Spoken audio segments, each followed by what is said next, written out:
Hi friends! So, you guys are stuck at home and so am I. So, I decided to make some lessons for you guys so that you guys can still be creating at home because I miss you and I need to create, otherwise I'll go crazy. So, today what we're gonna do is we're gonna start with some mindful art. Now, mindful art my mindful art is abstract. So that means I'm gonna use shapes and lines and patterns to go with what I'm feeling right now. Cause I know it's kind of weird not being at school, not seeing your friends. So I'm gonna use what I'm feeling and use colors that go along with that, along with shapes and lines to make something beautiful out of this whole situation. So hopefully you guys will do it with me. And if you do, I want to see pictures. Okay, let's get started. All right, so what I have here is I have my paper, of course. Now, the great thing about mindful art and abstract art is you don't have to use what I use. You can use whatever you have at home, any type of supplies. That's the great thing about abstract art is there's really no wrong way to do it. So I'm going to show you what I have here. So I actually have some watercolors, just like the ones that you guys use in class. Okay, the liquid watercolors. I also have some craft paint or acrylic paint. Now, this you can buy at Hobby Lobby if you don't have any in store or in your house. Like I said, you don't have to use it.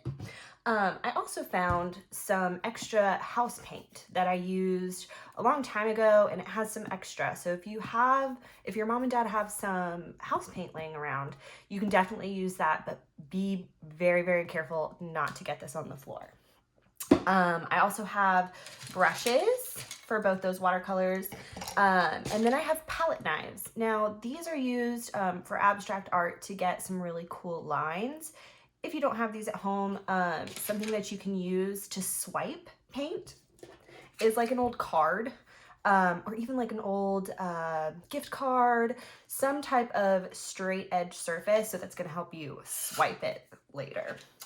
I also have oil pastels. We use these a lot in my class, so you should know how to use these. And some gel pens that I had laying around. Like I said, you can use whatever you want. So I'm feeling particularly happy today. It's beautiful outside. So I'm gonna be using some bright colors. So I'm gonna start off with some watercolors and I'm just gonna be painting some different shapes. Again, there's no right or wrong way to do this. Take a nice big scoops. You can use, if you don't have these liquid watercolors, you can use any type of watercolors that you have at home. Okay, make a little rainbow shape. Like I said, I'm feeling happy today, so a lot of my painting's gonna be nice and bright. Maybe if you're feeling nice and calm, you can use those cool colors, like those blues and purples. Let's see, I'm gonna take some bright, bright yellow. And you can even overlap your shapes. You're gonna see once I have, oops, I got a little dog hair in there. Once you have your different materials, like once this watercolor dries, I'm gonna go over with some of my acrylic paint to really add some dimension to it, add some layers.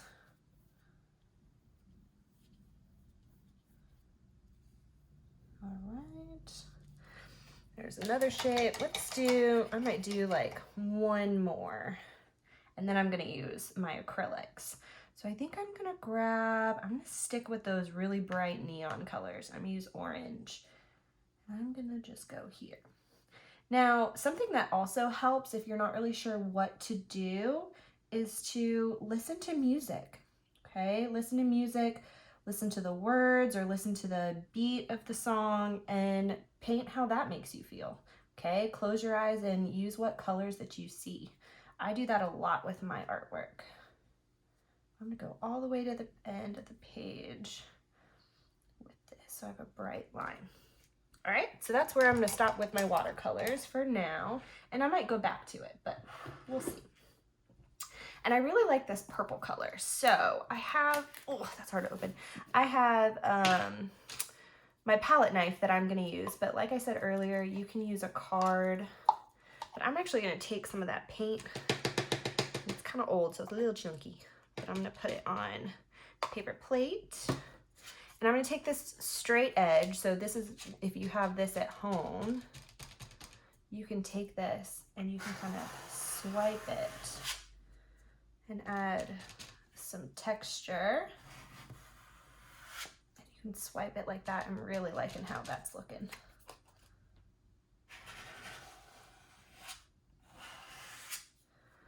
That's nice. Okay, and then maybe I'll grab some blue.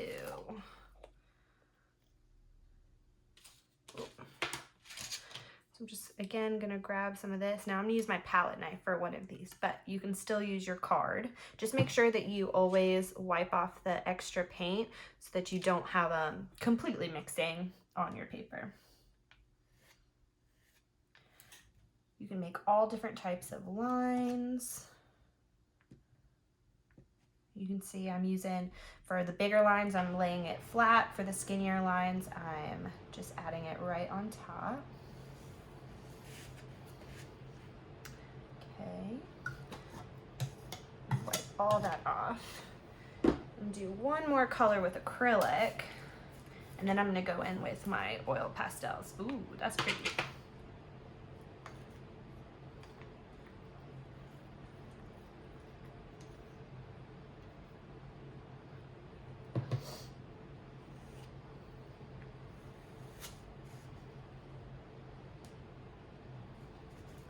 Now the hardest part about being an artist is knowing when to stop. So I'm gonna do like 2 more, yeah.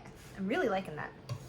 And like I said, with abstract art, there's no right or wrong way to do it. So you can do whatever you want. But I'm gonna take a little dry break, and while that dries, maybe I'll start a new one. You can always you can work with multiple at a time while you're having this dry.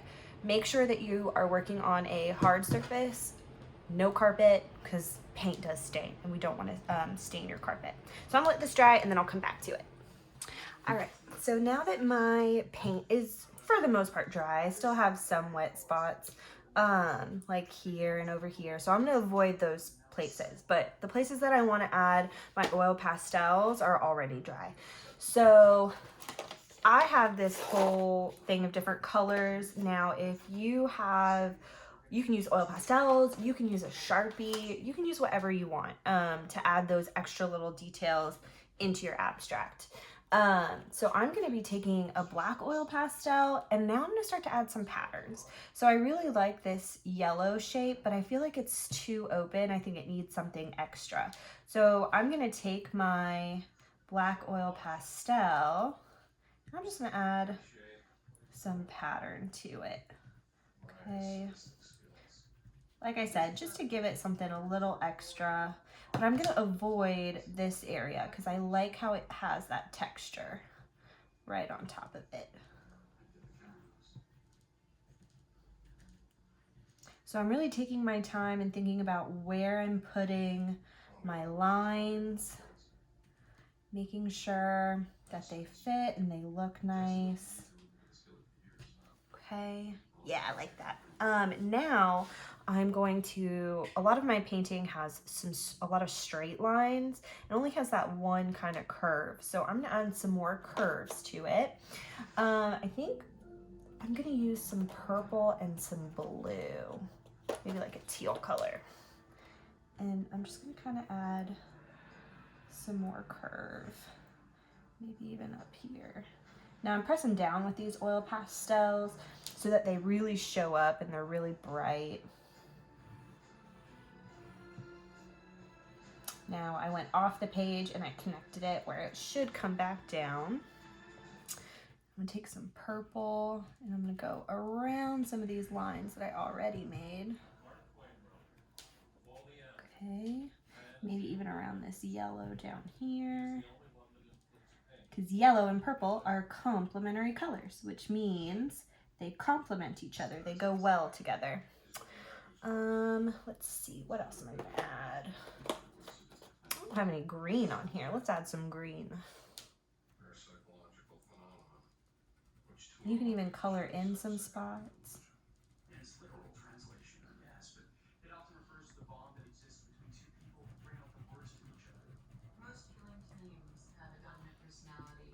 All right, now I don't want to add too much because like I said, there is a thing as overdoing it. The hardest thing about being an artist is knowing when to stop. So I really like my piece. I took my time. I was really thoughtful and mindful of where I was putting all of my patterns and my curves and where I was putting paint and what colors I chose. So I hope you guys do this. Take your time on it. Really use all those different colors, and don't be afraid to use some, you know, some different objects to make some really cool textures. All right.